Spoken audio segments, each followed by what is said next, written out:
Hey everybody out there, my name is Dragnix and this is Runestone Keeper. This is $9.99. It came out today and it's a casual RPG. It is the kind of addicting game that I can recommend. It is kind of sort of a laptop game. It's a game where you can take it on the go. It doesn't take a lot of system specs and it's really enjoyable for those who like the kind of gameplay that it shows off. And I'm going to show you exactly what I'm talking about. So we're going to get right into it. I'm not going to sit here and talk for a minute or two. Here's my hero, Savannah, is that Savafa? I don't know how to pronounce her name, I'm going to call her Mage.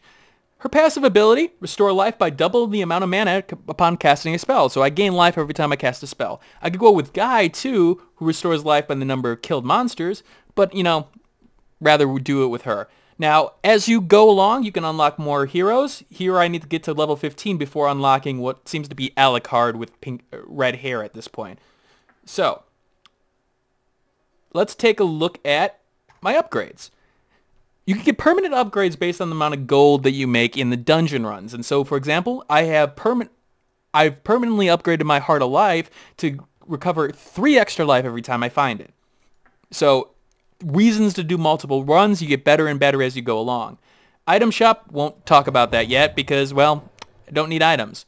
Now, I can worship a deity before I go in. Like, example, I could worship the Gothic Treasure, which gives me a gold boost for revealing a mist tile and more gold at the game's end, but I do less damage. It costs 300 money to start with. I don't exactly have that. So, let's just get right into it. So this is the game Runestone Keeper. Let's take a look. So I start with this lit up tile, and the tiles around it are sort of lit up. These are the tiles I can move to, and so if I move down, up, that is a little bit of a chasm there. I can't go that way at this point. All right, let's go left. Oop, trap. So that could cause me damage. It looks like I took some armor damage at this point. Armor damage is points in which you start with every level. So every time you level up, you get your armor points back. And it's the amount of damage that you take before your health is affected. All right, let's keep on going. Ooh, a heart. This would regenerate my health, but I'm at full health, Sean. Yeah, except in this game, when you pick up that health and you're at full health, it restores your maximum life and adds to it. So now my maximum life is 29. There's reasons to get all the maximum health as much as you can before healing up. Alright, let's keep on going. Uh-oh, an enemy. What should I do? Well, I don't have to engage him. I can actually keep on revealing tiles in the dungeon. And in fact, if I looked at his ability, every revealed tile will reduce this monster's dodge chance by 1%. Oh, so I want to reveal more tiles before engaging him. Okay, well, already dealing with him. Ooh, but first I have a ballista here. Let's take a look.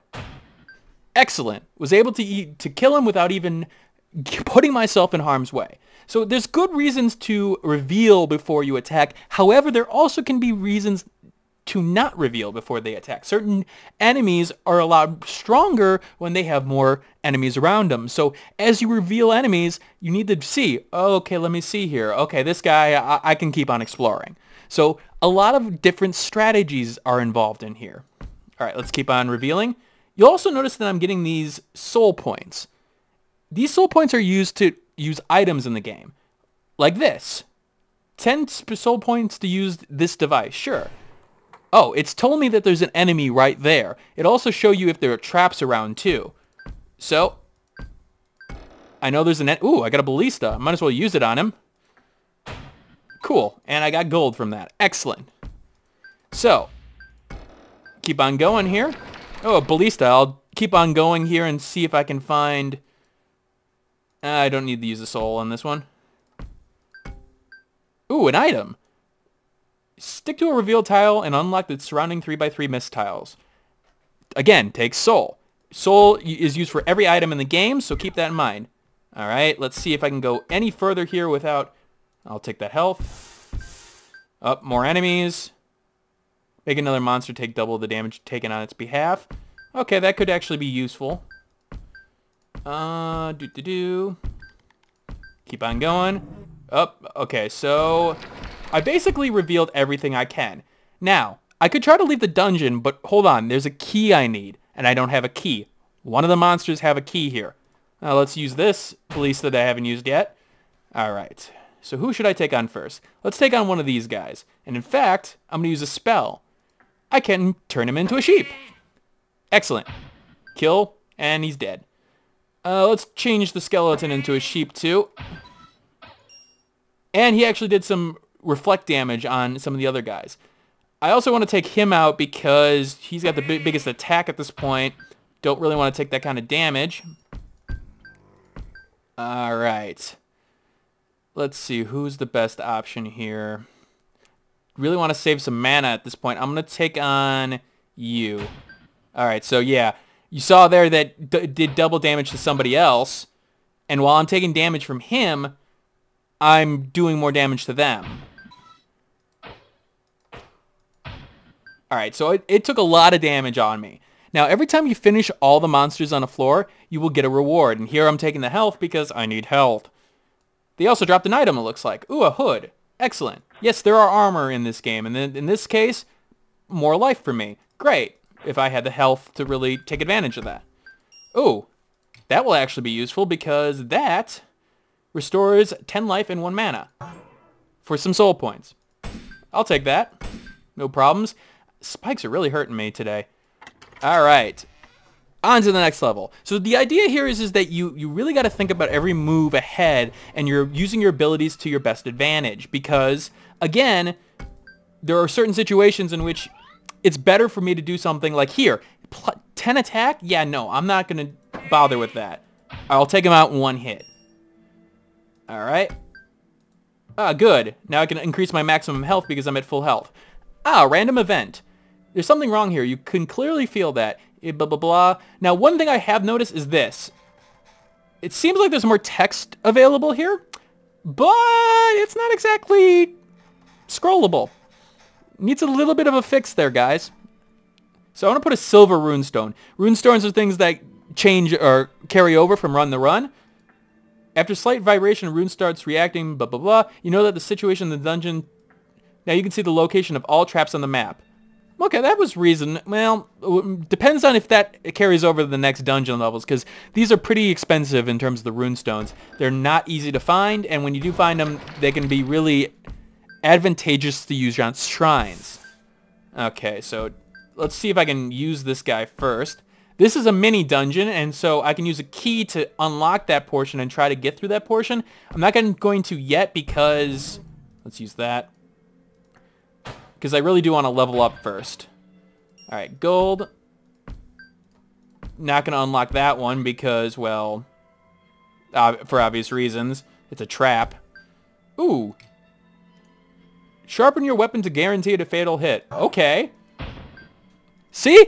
There is reasons to explore, and I do love the randomness. It's all procedurally generated, and so you always are getting random occurrences of everything that's going around. Okay, I'm going to have to take you out. I'm actually going to sheep you because you can deal a lot of damage to me, and I'd rather take you out in 1 hit. Ooh, leather boots. Thank you. I'll take those. Ooh, what's this? Remember I was talking about the shrines? And so now I can sacrifice a runestone and gain some resistance. Usually these stat boosts are really significant. +5 resistance is pretty significant. Okay. Okay, I don't know what I want to do here now. Definitely going to do that. And then that. Oh, what do I need to use that? Strength ×3. Okay, so I'm going to have to make sure I upgrade my strength when I level up. I'll take that health. Alright, I'm going to have to go after you because if I attack you, you're going to do me 8 damage, and I don't really want to deal with that. So I'm going to attack you. There we go. Alright, I don't really have a choice. Oh, good. Took him out in 1 hit. And I leveled up. Obviously, I want to choose strength so I can put on that better staff at this point. Up my attack a little bit.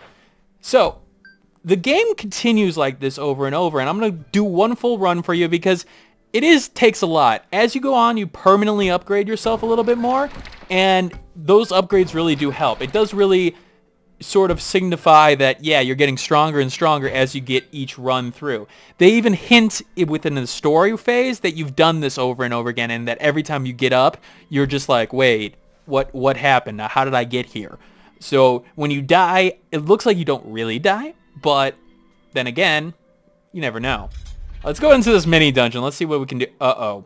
So here's a problem. This guy can deal a hell of a lot of damage to me, and I can't use the spell on him, I don't think. Yeah, I gotta be near him. So I gotta get towards him. Oh boy. Yep, he's doing a lot of damage to me, and I still don't think I can use the spell on the boss monster. So, oh boy. Alright, so that boss monster took a lot out of me. On the flip side, he gave me the Rattlesnake Owl of Search, which is a reasonable 3 damage, plus 8 luck, double critical damage, but I have my staff, I'm going to keep that. Alright, so, these mini dungeons, oh god, already? Are we serious? Yep, I'm dead. So, those kind of runs are common in terms of doing that over and over again. But, I hope you get an idea of exactly what kind of game Runestone Keeper is. There are a lot of different strategies and a lot of different abilities in which to go through a run, and these like random quests. So you can do this over and over again, just having fun trying it over and over and over and over to get further and further along, using every ability, thinking about every move that you make and every enemy that you attack. Now you can just go in here and try to click as fast as you can and try to get through, but you'll find that most of the time you probably aren't going to do well, because you're going to die rather quickly if you're not thinking about every move that you're making. Every monster has their own unique powers. Every monster may not be somebody that you want to engage. Sometimes it's better to run. Sometimes it's better to deal with every enemy that is on the floor. It all depends on the current situation, and so it's a kind of laid-back RPG that I enjoy. It is addictive. There is a lot of randomization that I see in there. Really, you're finding the same items somewhat, kind of, but every click on every tile feels like an adventure. 132 gold, I'll take the health, so on and so forth. Alright, I hope you got an idea. Ooh, shop. I can't buy anything because I don't have enough gold or strength or everything like that. Alright, this is Runestone Keeper, guys. I hope you enjoyed this video. Expect more content as the week goes along, and I'll see you later. Hey, thanks for watching. If you have a chance, leave some feedback and comments below. If you liked the video, hit that like button. And if you want more content like this, hit that subscribe button. This is Dragnix signing off, hoping that gaming brings as much fun to you as it does for me.